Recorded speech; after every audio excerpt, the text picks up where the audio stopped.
말씀의 제목을 제가 설교의 제목을 내 마음속 땅끝으로 가다 이렇게 정리해봤습니다. 내 마음속 땅끝으로 가다.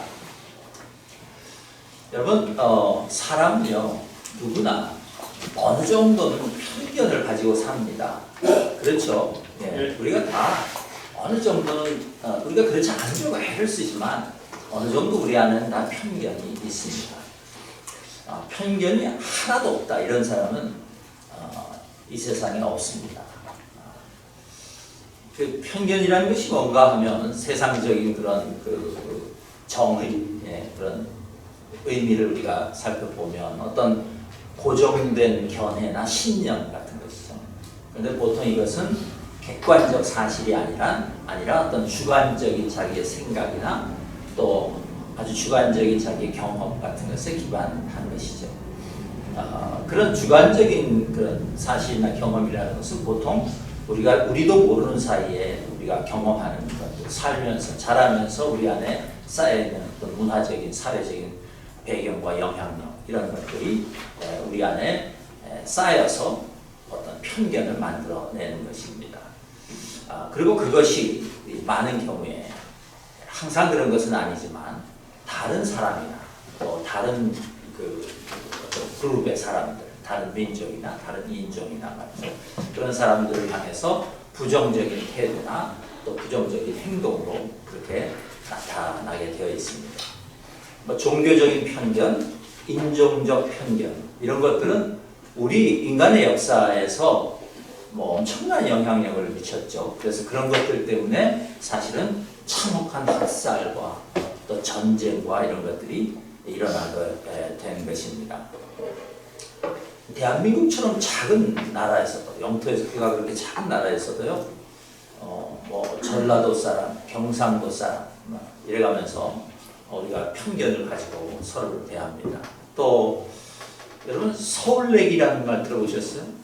서울내기 그러면 깍쟁이 같고 그런 우리 촌놈들은 그런 표현으로 썼죠. 저는 서울내기 이런 그런 표현으로 썼습니다. 편견이죠. 편견을 나타내는 단어죠. 또 강원도 그러면 뒤에 뭐가 따라오십니까? 감자 혹은 강원도 촌놈.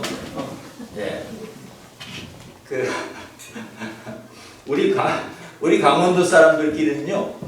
제가 젊었을 때 저 영국에 출장을 간 적이 있었는데 거기서 한국 한식당에 가서 밥을 먹는데 어떤 저보다 연배가 좀 많은 남자분 두 분이 식사를 하고 있었어요. 이제 외지에 갔으니까 서로 이제 어디서 오셨냐고 인사하고 하는데 내가 강원도 속초에서 왔다니까 아이고 비탈이네 그러시고 비탈이 뭐냐 우리 산비탈이 많다 이거 산비탈이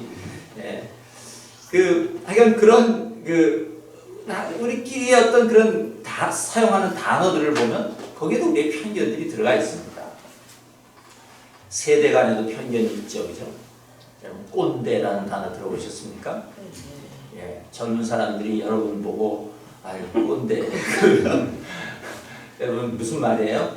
연세가 드셨는데 이 빨리 변하는 세상이 변하는 것도 모르고 젊은 세대 이해도 못하고 자기 이거에 갇혀 있다 그런 말이죠. 젊은 사람들이 비꼬아서 꼰대라는 표현을 쓰시죠. 우리 어렸을 때 우리 친구들이 자기 아버지 보고 야 우리 꼰대가 있잖아 이런 말 하는 거 우리가 하고 살았죠. 세대 간에도 그렇게 편견이 여러분 있습니다. 그런가 하면 또 노인들도 젊은 사람들을 대할 때 편견이 있죠. 저런 버르장머리 없는 젊은 것들 이렇게 말하지 않습니까? 그 있어요. 편견들이 있는 것이죠. 그러니까 편견이라는 것은 자기 기준으로 다른 사람들을 평가하고 또 그렇게 자기와 다르다는 것 때문에 좀 무시하고 비하하고 그런 마음이 있는 것이죠. 그런 것들을 우리가 편견이다 그렇게 얘기하죠. 그런데 저도 그리스도인들은요 이 편견이라는 단어를 좀 다르게 이해해야 한다. 다르게 이해해야 한다 이렇게 생각합니다. 저는 편견을 이렇게 정의합니다. 들어보세요. 예수님의 영인 성령님께서 원하시지 않는 생각과 마음. 그게 편견입니다. 우리 그리스도인들에게. 예수님의 영인 성령님께서 원하시지 않는 것은 무엇이든지 우리에게는 편견입니다. 편견은 어떻게 해야 되는 것이에요? 버려야 하는 것이잖아요. 바꿔야 하는 거죠. 예. 왜 그렇습니까? 예수님은 진리이시기 때문에 그렇습니다. 진리이신 예수님의 영, 그분이 원하시지 않는 생각이나 마음은요, 여러분 다 편견입니다. 오늘 말씀을 통해서 우리 안에 그 편견들이 사라지고 성령으로 충만해져서 진리의 삶을 사는 우리들 되기를, 그런 은혜가 있기를 기도합니다. 오늘 성경 본문은요, 사울이라는 청년이 부활하신 예수님을 만나서 앞을 못 보게 된 그 사건 직후에 이제 예수님께서 다메섹에 있는 아나니아라는 예수님의 제자를 찾아가서 있었던 그런 이야기입니다. 여러분, 이 아나니아는 삽비라의 남편이 아닙니다. 예, 삽비라의 남편은 벌써 죽었죠. 예, 벌써 죽었어요. 언제 죽었죠? 2주 전에 죽었잖아요. 죽었어요. 이게 다른 아나니아예요. 다른 아나니아. 그 주님께서 아나니아를 찾아가셔서, 야 아나니아야, 너 사울이 지금 저기 집가라는 거리에 집에 있는데 가서 안수하고 그의 눈을 고쳐줘라, 그렇게 말씀하셨습니다. 그러니까 이 아나니아가 그 주님의 말씀에 대해서 이렇게 대답했어요. 주여, 이 사람에 대하여 내가 여러 사람에게 듣사온즉 그가 예루살렘에서 주의 성도에게 적지 않은 해를 끼쳤다 하더니, 적지 않은 해를 끼친 게 아니죠. 엄청나게 많은 해를 끼쳤죠. 여기서도 주의 이름을 부르는 모든 사람을 결박할 권한을 대제사장들에게서 받았나이다. 그러니까 지금 사도가 되기 전에 사울이 지금 다메섹에 있는 그리스도인들을 잡아서 예루살렘을 끌고 가려고 이제 왔다가, 예수님 그 다메섹에 다 가기 전에 예수님 빛 아래에서 눈이 멀게 된 그 사건이 바로 전에 있었습니다. 그러니까 그리고 이제 예수님께서 아나니아를 찾아가서 이 대화를 하시는 것이죠. 그러니까 이 주님의 말씀은요, 아나니아가 예상치 못한 말씀이었어요. 당황할 수밖에 없는 주님의 말씀이었어요. 좀 세상적으로 표현하면 황당한 말씀이었어요. 즉 순종할 수 없는 말씀이었어요. 사실. 사울은 이 아나니아가 누구인지 몰랐겠지만 아나니아는 사울이 누구인지를 정확하게 알고 있었어요. 너무 잘 알고 있었어요. 그가 왜 다메섹으로 오고 있었는지도 정확하게 알고 있었어요. 사울이 누구인지 모르고 사울이 왜 다메섹으로 오는지 몰랐을 확률은 제로예요. 네, 그럴 수 없었어요. 여러분, 예수님의 복음을 전한다는 이유로 유대인들이 스데반 집사님을 돌로 쳐서 죽일 때 사울이 그 자리에 함께 있었어요. 그리고 사울은 그 스데반이 돌로 맞아 죽는 것이 마땅하다, 그렇게 생각했다고 8장 1절에 증거했습니다.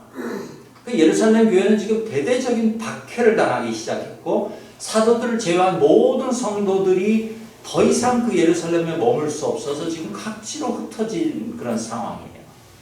그런데 흩어진 성도들이 오히려 그 박해를 받아서 간 그곳에 가서 또 복음을 전하고, 그러니까 성령이 임하셔서 권능이 나타나고, 그래서 그들이 간 곳이 막 하나님이 주신 기쁨으로 충만해지고, 그러니까 예수를 믿는 사람들이 막 더 늘어나고, 지금 그런 상황에 있는 것이죠. 다메섹에서도 그런 일이 일어나고 있었어요. 이 소식을 들은 사울이 대제사장에게 가서, 내가 다메섹으로 가서 이 예수 믿는 자들을 다 잡아서 예루살렘으로 데려올 수 있는 그 권한을 나에게 좀 달라. 그러니까 그걸 좀 써달라. 그러면 이제 유대인 회당에 가져가서 그걸 보여주고 이제 예수 믿는 자들을 잡아갈 그를 참이었어요. 근데 이때 사울이 어떤 상태였냐면 9장 1절에 보면 이렇게 사울을 얘기해요. 사울이 주의 제자들에 대하여 여전히 위협과 살기가 등등하여, 굉장히 무서운 단어가 쓰였죠. 예수를 믿는 자들에 대하여 지금 위협과 살기가 등등했다. 그렇게 지금 말하고 있습니다. 그러니까 사울은 예수님의 복음에 대해서 단순히 반대하고 야 그런 거 아니잖아. 지금 우리가 모세가 준 전통 속에서 지금 우리가 지금 하나님의 메시아를 기다리고 있었고 우리 율법이 있는데 지금 예수의 가르침은 이거 아니잖아. 이렇게 점잖게 대화를 한 것이 아니에요. 우리 같으면 그렇게 했을 거 아닙니까? 우리 인격이 있는 사람들이니까. 네. 우리는 그렇게 하잖아요. 여기 한 분도 빠짐없이 아마 그렇게 할 것 같아요. 아멘. 아멘. 그런데 사울은 그러지 않았어요. 사리를 품었다 그랬어요. 그러니까 교회와 성도들 입장에서는요, 사울은 그야말로 사탄의 앞잡이인 거예요. 넘버 원 에너미인 거예요.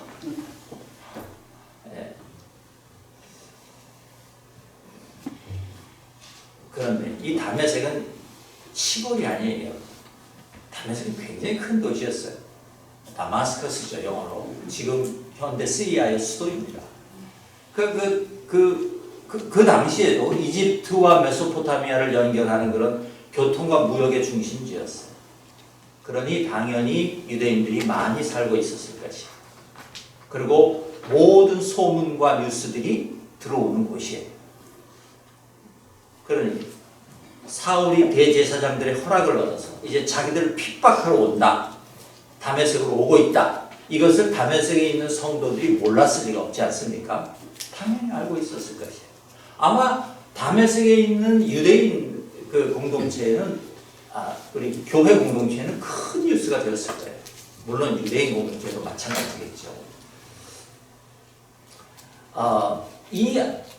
이 상황을 앞에 놓고 여러분 아나니아와 교회는 뭘 하고 있었을까요?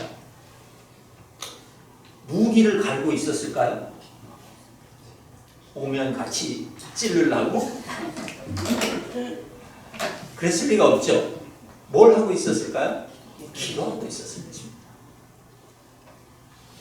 하나님, 지금 사울이라는 자가 또 우리가 여기까지 와 있는데 그게 예루살렘에서 약 한 제가 킬로인지 마일인지 지금 기억이 잘 나는 마일인 것 같아요. 한 130마일 떨어져 있는 그런 북동쪽으로 올라가는 그런 곳인데 거기까지 지금 자기를 잡으러 오는 거예요.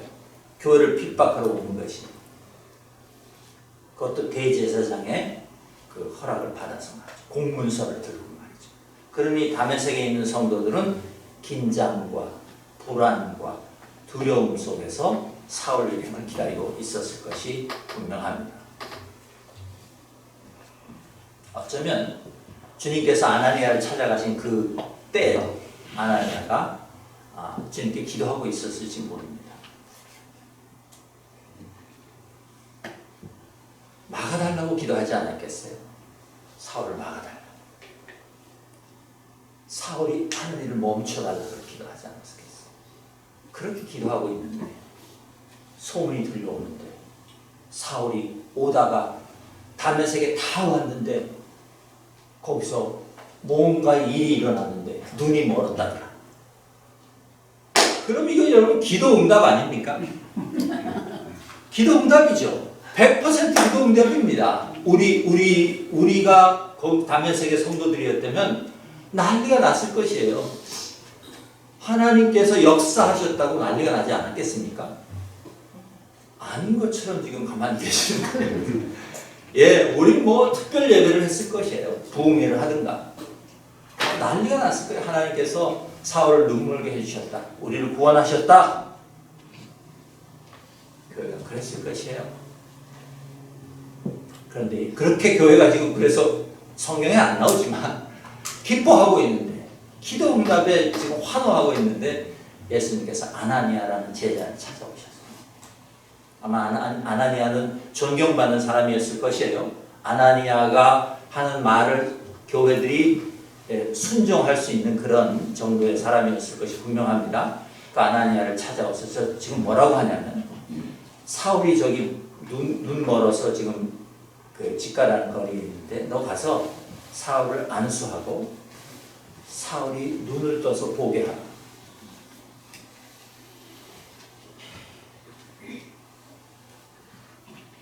여러분 같으면 하시겠어요?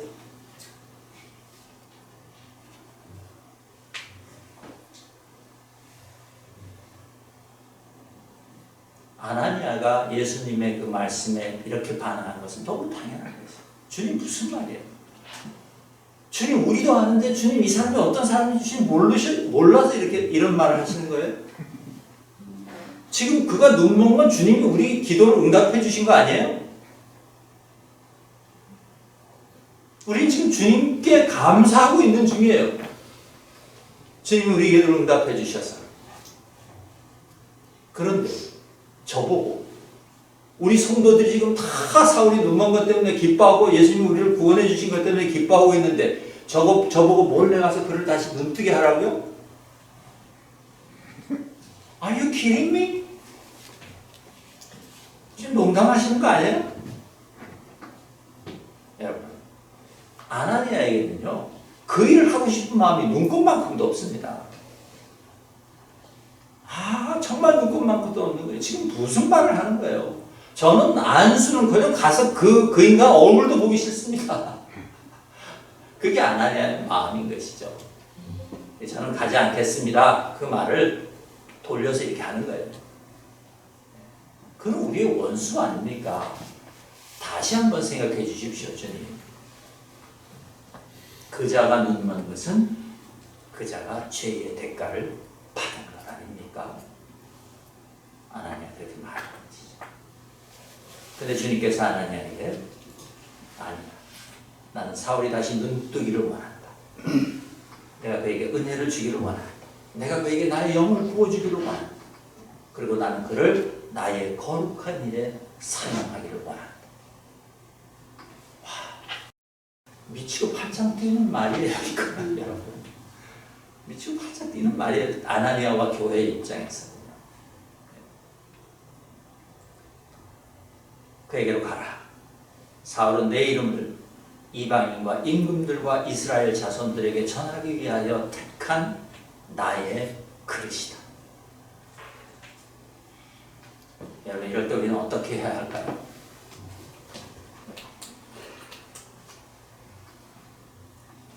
아나니아가 그 단호하면서도 차상하신 주님의 말씀 앞에서 거역할 수 없어서 순종합니다. 그리고 이 아나니아의 역사적인 순종은요, 사울을 바꾸고 아나니아 자신을 바꾸고 교회를 바꿉니다. 그리고 세상을 바꿉니다. 이 아나니아의 순종이 아니었으면요, 우리는 복음이 어떻게 전파되었을지 알 수 없어요. 여러분, 그것은 결코 쉬운 일이 아니었지만 아나니아는 믿음으로 일어나서 자기 안에 있던 사울을 향한 편견과 두려움을 극복하고 사울에게로 갔습니다. 다시 말씀드리지만 이것은 쉬운 일이 아니었어요. 자기 안에 있는 그 사울에 대한 의구심과 두려움, 이것은 엄청난 것이었거든요. 그냥 단순한 것이 아니었어요. 그런데 주님의 명령을 따라서, 성령의 인도함을 따라서 사울에게로 갔고 사울의 머리에 안수했습니다. 그런데 여러분, 이 아나니아가요, 이 일을 억지로 한 것이 아니에요. 그 증거가 뭐냐면, 그가 사울을 찾아가서 그를 형제라고 불렀다는 거지. 그걸 아나니아는 형제라고 불렀어. 그러니까 아나니아가 사울을 찾아가는 것은요, 그냥 아이고 할 수 없네. 예수님이 너무 일관되게 말씀하시니까 억지로 가는 것이 아니에요. 아나니아의 마음에 큰 변화가 일어난 것이에요. 그리고 사울에게로 가서, 자기 원수에게로 가서 그 원수가 눈을 뜨게 해달라고 기도하면서 그를 형제라고 불렀습니다. 여러분, 우리가 예수 그리스도를 따르는 일이 항상 즐거운 일은 아닙니다. 이게 의롭고 선하고 올바른 일이라고 해서 우리 마음이 항상 기쁘고 즐겁게 그 일을 따라가는 것은 아닙니다. 그렇죠? 네. 억지로 막 우리가 그렇게 따라가기도 합니다. 또 어떤 때는 우리도 아나니아처럼 우리의 마음이 확 풀려서 하나님의 영을 받아서 우리가 가기도 합니다. 그렇죠?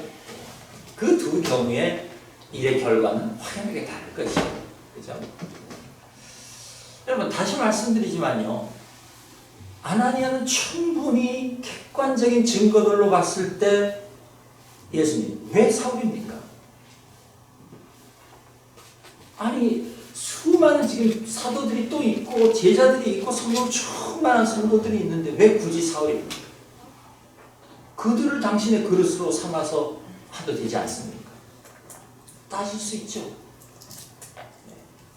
사울이 아니더라도 베드로도 있고 많은 훌륭한 성도들이 있지 않습니까? 그런데 왜 그렇게도 예수님의 복음에 적대적이고 교회를 핍박하고 우리를 향해서 사리를 내뿜는 그 사울, 왜 그 사울입니까? 저 하기 싫습니다. 항변할 수 있죠. 했겠죠, 아나니아도. 그죠? 그러나 예수님에게 승복당한 것이. 그래서 자기의 생각을 내려놓고 주님의 말씀에 순종하기로 결정한 것이.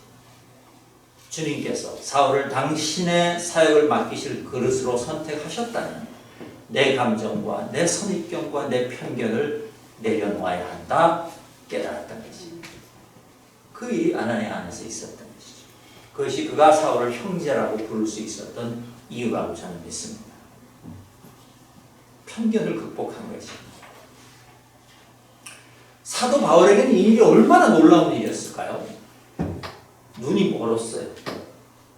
근데 예수님께서 그에게 말씀하시기를 아나니아라는 사람이 너한테 와서 안수해 줄 거야. 그러면 네가 이제 눈을 뜨게 될 거야. 예수님 그 가르쳐 주셨어요. 아나니아를 얼마나 기다렸겠어요. 그렇죠? 그러니까 사울이 아나니아를 얼마나 기다렸겠느냐. 이 인간이 왜 안 와? 왜 안 와? 밥도 안 먹었다 그러잖아. 물도 안 마셨다 그러잖아. 금식기도 한 거 아닐까요? 왜? 유대인들은 금식기도 하니까. 아나니아 좀 와라, 아나니아 좀 와라 그랬을까요?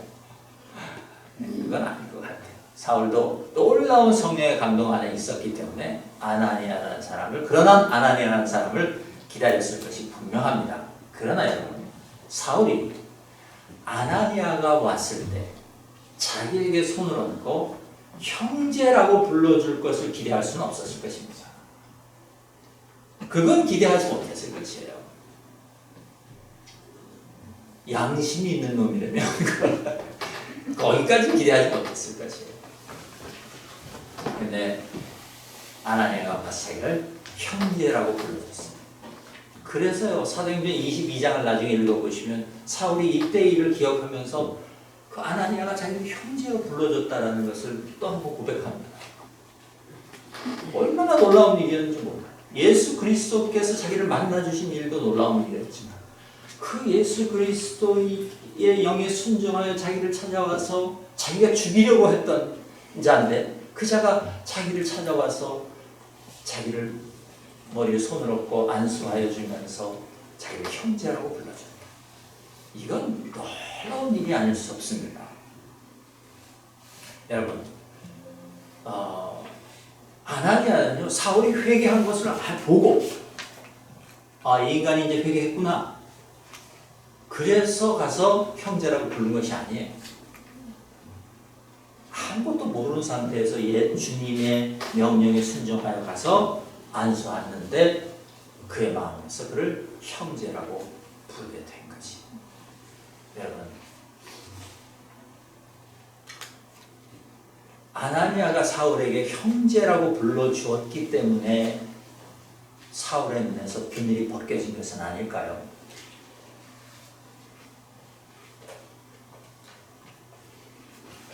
여러분, 믿음이라는 것은요, 이렇게 나의 편견을 버리고 예수 그리스도의 생각과 마음을 따르는 것인 줄로 믿습니다. 아멘. 그것이 믿음이에요. 우리 다 이해할 수가 없어요. 어떤 때 주님께서 우리에게 하시는 말씀 우리가 다 이해할 수 없어요. 많은 경우에 아유 하나님 싫어요.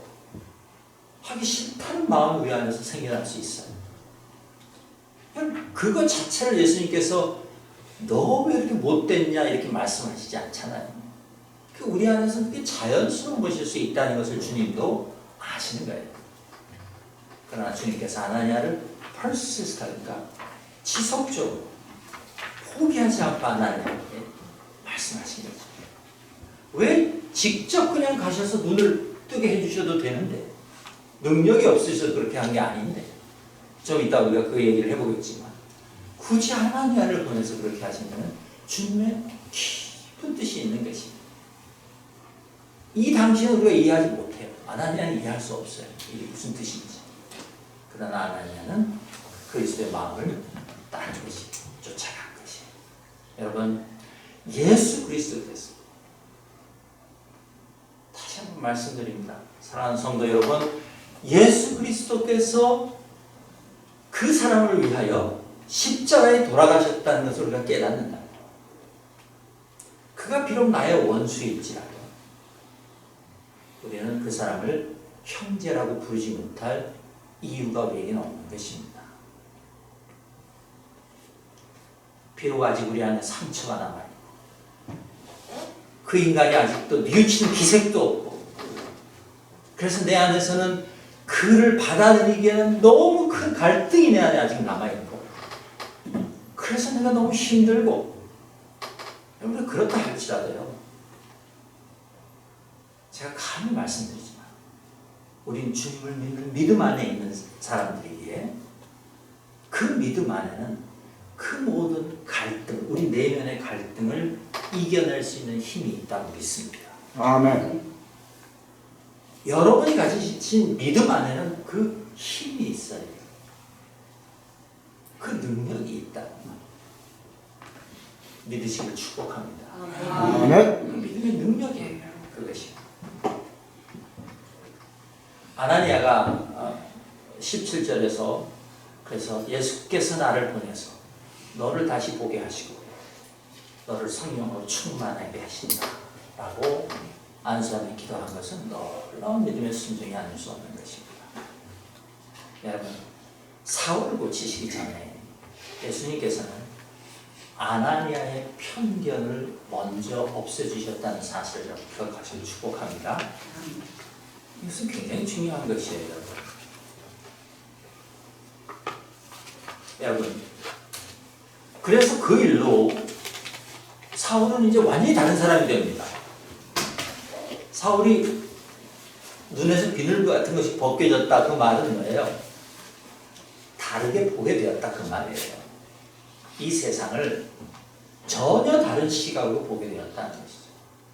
예수님만 예수님이 하나님이시고 우리 메시아구나 이것만 깨달은 게 아니에요. 사울은 완전히 다른 세계로 들어가는 것이에요. 제가 계속해서 말씀드리는 표현을 드리자면 사울은 이 땅에 있으면서 하늘을 보게 된 것이고 하늘이 열린 것이에요. 하늘의 시각을 갖게 된 것이에요. 하늘의 가치관, 하늘의 세계관이 이제 자기 것이 된 것이에요. 그게 사울의 눈에서 비늘이 벗겨졌다 그 말의 의미인 것이죠. 그는 이제 전혀 다른 눈으로 이 세상을 보게 되었고 자기의 삶을 보게 된 것이에요. 여러분 사람의 인생이 진짜 달라지게 되는 것은요 환경의 변화가 아닙니다. 환경의 변화 때문에 사람이 바뀌는 것이 아니에요. 전에 보지 못했던 것, 전에 보지 못했던 하늘을 보면 사람이 바뀌는 것이에요. 아멘. 하늘이 열려서 그 하늘의 속살을 볼 수 있게 되면 여러분 사람 바뀌게 되는 것이에요. 그것을 성경은 다시 태어나는 것이다 그렇게 말하는 것입니다. born again 한다. 우리가 그리스도를 믿는 믿음으로 다시 태어난다는 것은 그 말이에요. 그리고 그 사울 한 사람이 다른 사람으로 태어남으로 말미암아 하늘을 보며 사는 하늘을 알고 사는 사람으로 태어남으로 다시 태어남으로 말미암아 여러분 이 세상의 역사가 달라졌습니다. 교회의 역사가 달라졌어요. 세상의 역사가 달라졌어요. 그 일로 말미암아 저와 여러분의 삶이 달라진 것입니다. 아멘. 믿음의 눈을 뜨게 된 그 사울 한 사람으로 인하여 그 이후로 셀 수도 없이 수많은 사람들이 예수님의 복음을 받아들일 수 있게 되었고 죽음에서 생명으로 옮겨가는 축복을 받아들일 수 있게 된 것입니다. 그 한 가지 사건 때문에. 그러나 여러분 다시 강조해서 말씀드리겠습니다. 이 역사적인 사울의 배신은요, 아나니아가 자기의 편견을 버리고 예수님의 마음에 순종함으로써 가능했다는 사실을 기억하실 수 있기를 축복합니다. 아멘. 그가 사울이라는 한 사람에 대하여 믿음과 두려움과 의심을 버리고 믿음의 힘으로 그것을 이겨냈을 때, 그를 형제로 받아들이게 되었을 때, 주님은 사울의 눈에 있는 비늘을 벗겨주시고 성령을 부어주셨습니다. 그리고 그 성령이 부어짐으로 말미암아 사울은 죽고 위대한 사도 바울이 태어나게 된 것입니다. 전혀 다른 사람이 태어나게 된 것이죠. 여러분, 편견은 죄입니다. 편견은 죄예요. 여러분, 죄는 어디서 나옵니까?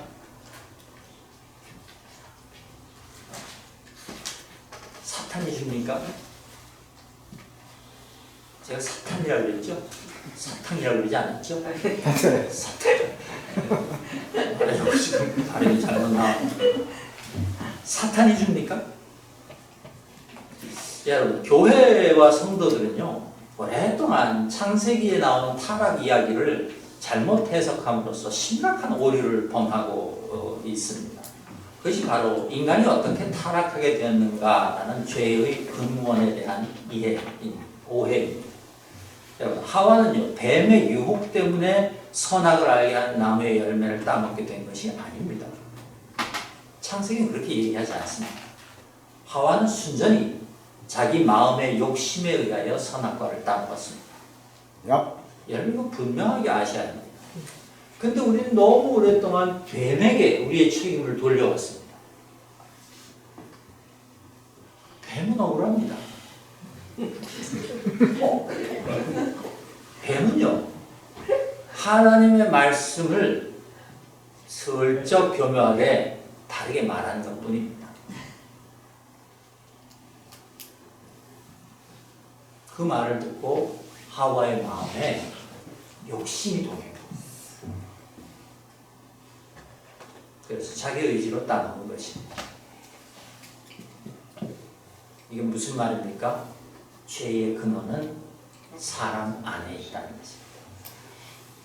우리 모든 죄의 근원은 우리 안에 있습니다. 우리의 마음에 있습니다. 여러분, 이거 인정하셔야 합니다. 그렇다면 편견도 죄의 증상 중 하나입니다. 편견은 우리 마음 안에서 생겨나는 죄입니다. 반면에 주님의 복음은요, 모든 사람을 구원하기 위한 은혜의 기쁜 소식입니다. 아멘. 모든 사람입니다. 우리는 반사적으로 주님의 구원 그러면 내가 받은 구원, 나를 구원해 주실 때 이렇게 받아들이죠, 그죠? 예, 그러나 성경은요, 하나님의 구원의 은혜는 1차적으로 모든 사람에게 주어졌습니다. 이걸 믿으셔야 합니다. 그런데 편견은요, 그 은혜의 소식이 모든 사람에 전해진 것을 막습니다. 우리 안에 편견이 있으면요, 모든 사람에게 주님의 복음이 전해지는 것을 막아요. 그 편견. 동시에 편견은요, 잘 드십시오. 내 안에 들려오는 그 은혜의 소식도 듣지 못하게 막습니다. 하나님의 은혜가 다른 사람에게 들려지는 것을 막을 뿐만 아니라 내 안에 마땅히 들려지고 내 안에서 공명돼서 울려나와야 할 그 은혜의 소식도 막습니다. 왜 그렇습니까? 복음은 귀로 듣는 것이 아니라 마음으로 듣는 것이기 때문에 그렇습니다. 얘는 복음 마음으로 듣는 것이. 근데 그 마음 속에 있는 우리의 편견이 복음을 듣지 못하게 만드는 것이죠. 그것이 바울이 되기 전 사울에게 있었던 일이죠. 사울은 하나님을 알면서도 그 편견 때문에 복음을 받아들일 수 없었던 것입니다. 그런데 여러분, 이 사울의 이야기, 저는 사울과 아나니아의 이야기라고 얘기해야 된다고 믿습니다만, 이것은 사울 한 사람의 회심에 대한 이야기가 아닙니다. 성령님은 사울의 편견을 무너뜨리셨을 뿐만 아니라 좀 전에 말씀드린 것처럼 아나니아와 교회의 편견도 무너뜨리시기를 원하셨습니다.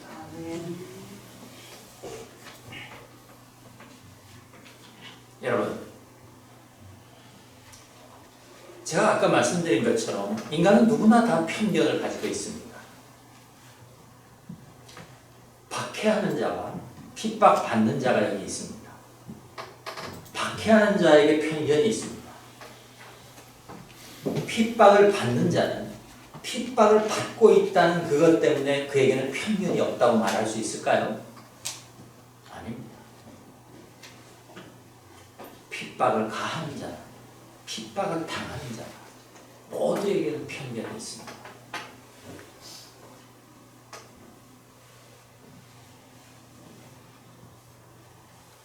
핍박하는 자의 편견만 죄가 아니라 핍박을 당하는 피해자의 편견도 죄입니다.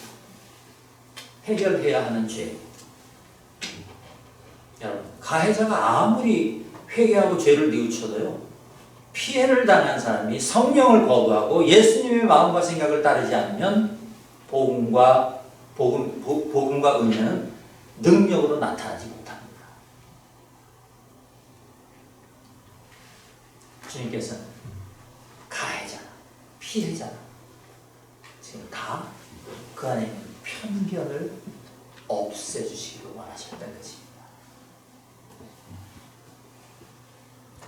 여러분, 예수님을 믿는다는 것은요, 예수 그리스도가 보여주신 그 인간의 모습, 그것이야말로 참된 사람의 모습이며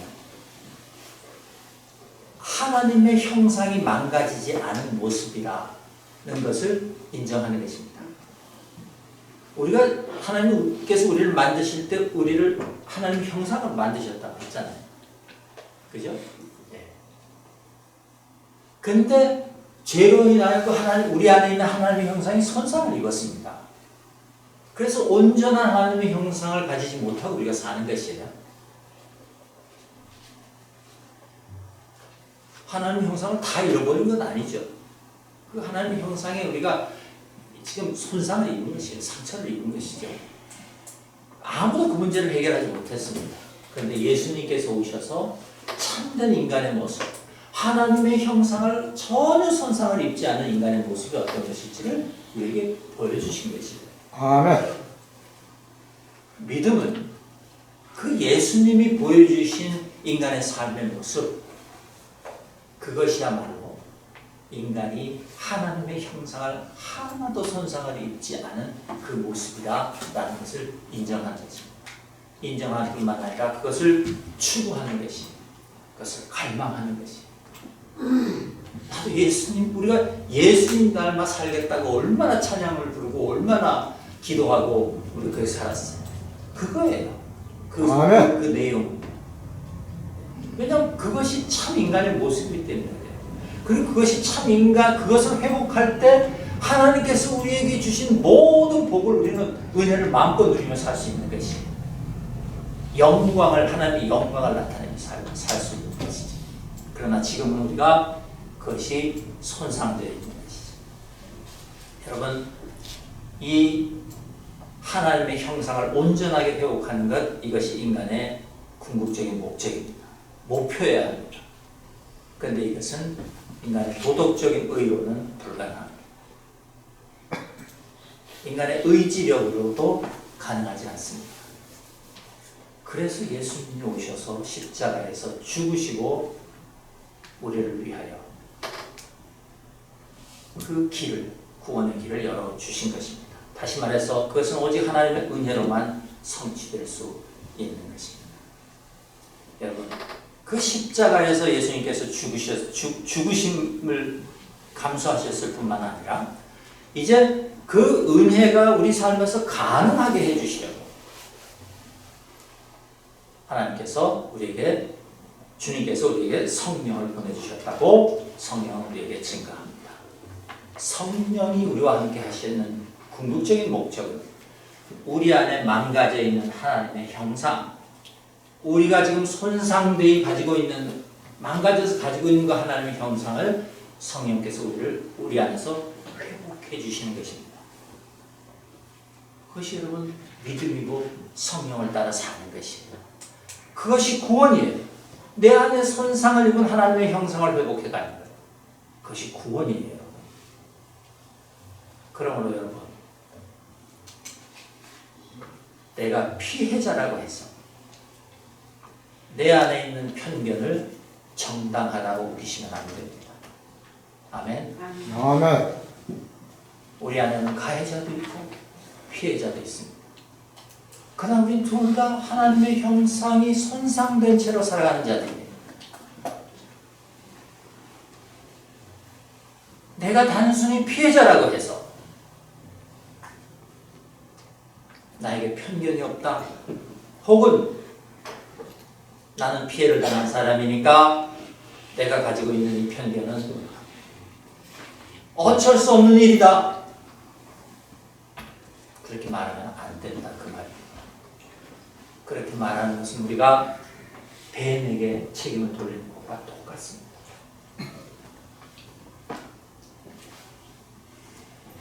여러분, 주님께서는요,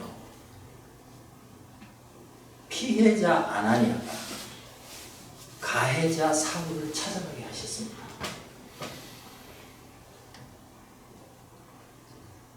왜요?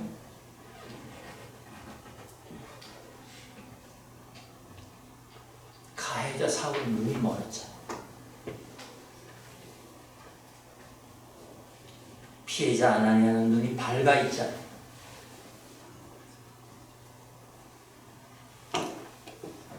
여러분, 우리를 박해하는 사람,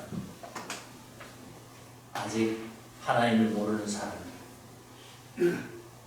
눈이 멀어 있는 사람들 맞습니까?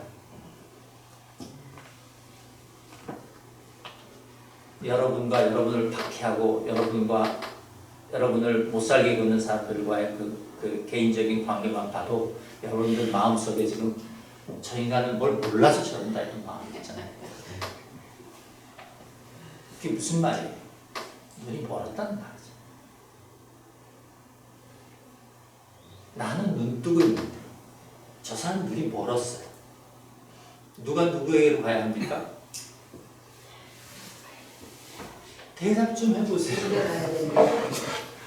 눈뜬 자가 가야 합니까? 눈먼 자가 와야 합니까? 눈뜬 자가 가야 합니다. 눈뜬 자가 가는 것이에요. 왜 피해를 당한 내가 먼저 가서 그 사람을 용서해야 되느냐?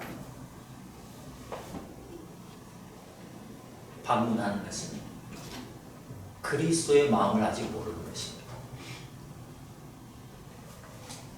눈이 먼 사람이 눈뜬 사람을 찾아오는 것은 거의 불가능합니다.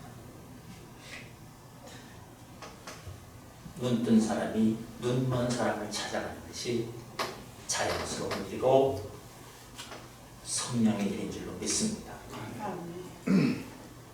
저는 그 사랑하는 성도 여러분들 다 눈을 뜨신 분들인 줄로 믿습니다. 아멘. 여러분, 주님은요, 사울을 바울로 바꾸심으로 말미암아 이제 온 세상에 당신의 복음을 전하시기 위한 중요한 기초를 이제 마련하셨습니다. 그리고 이제 주님은 바울을 통하여 복음이 땅 끝까지 전해지게 하실 것이었습니다. 하지만 주님의 복음이 이 세상의 땅 끝까지 전해지기 위해서는 먼저 사울과 아나니아의 화해, 교회를 박해하는 자들과 교회, 피해를 입은 교회가 화해할 것을 주님께서는 원하셨습니다.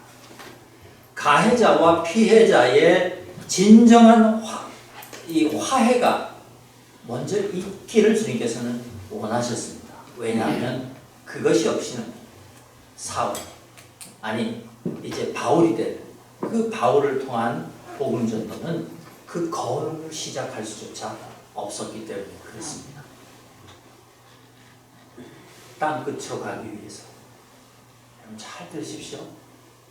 그들은 자기 마음속에 있는 땅 끝으로 먼저 가야 했던 것입니다. 우리 마음속 편견이 자리 잡고 있는 그 땅끝, 우리 마음속 땅끝으로 가서 주의 복음을 선포하지 않으면 여러분 이 세상에서 우리의 삶, 우리가 어디를 복음을 들고 가요? 성령의 진정한 역사가 나타나기는 어려울 것입니다.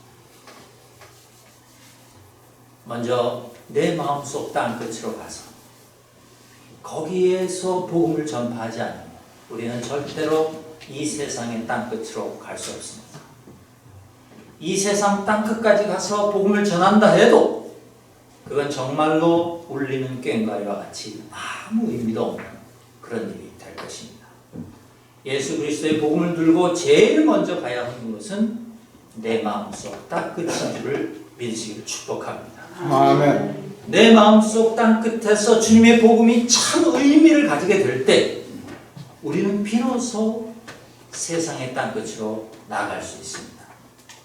내 마음속 땅끝에서 하나님의 나라가 열리고 복음이 그 영역을 나타낼 수 있어야 우리는 또한 세상의 땅끝까지 예수 그리스도의 복음을 들고 나아가서 그분이 열어주신 하늘을 사람들에게 보여줄 수 있을 것입니다. 이것이 진정한 선교이고 진정한 전도라고 믿습니다. 우리 마음의 땅끝으로 가십시다. 여러분 아직 용서하지 못한 마음 우리에게 다 있습니다. 아직 치유되지 않은 상처들 우리에게 다 있습니다. 여러분 아직 극복하지 못한 두려움들이 우리 안에 다 있습니다. 제가 말씀드렸죠. 서러운 것 한두 개 안 가지고 사는 인생이 어디 있겠습니까? 다 있습니다. 아직 순종하지 못하고 있는 성령의 음성이 남아있는 그곳, 우리 마음속 땅끝, 내 안에 가장 깊숙하고 은밀한 그곳, 여러분 거기가 내가 제일 먼저 복음을 들고 가야 하는 땅끝이라고 믿으시길 축복합니다. 아멘. 그 땅끝에 그리스도의 십자가를 세우십시오. 그러면 9장 31절에서 말씀하신 일이 이루어질 것입니다. 그리하여 온 유대와 갈릴리와 사마리아 교회가 평안하여 든든히 서가고 주를 경외함과 성령의 위로로 진행하여 수가 더 많아지리라. 무슨 말씀이에요? 내 마음속 땅끝에 복음이 선포되고 성령의 능력이 나타나기 시작할 때 여러분 삶에는 새 하늘과 새 땅이 반드시 열리게 될 것입니다. 믿으시길 주님의 이름으로 축복합니다. 아멘. 기도하겠습니다. 하나님 감사합니다. 그렇습니다. 하나님 우리가 주님을 믿는다고 하면서 우리 삶에서 아직도 벗겨내지 못한 상처들과 두려움과 아픔과 공포와 원한과 미움들이 있습니다. 하나님 그래서 우리 마음속에 편견이 사라지지 않습니다. 하나님 우리가 피해자라서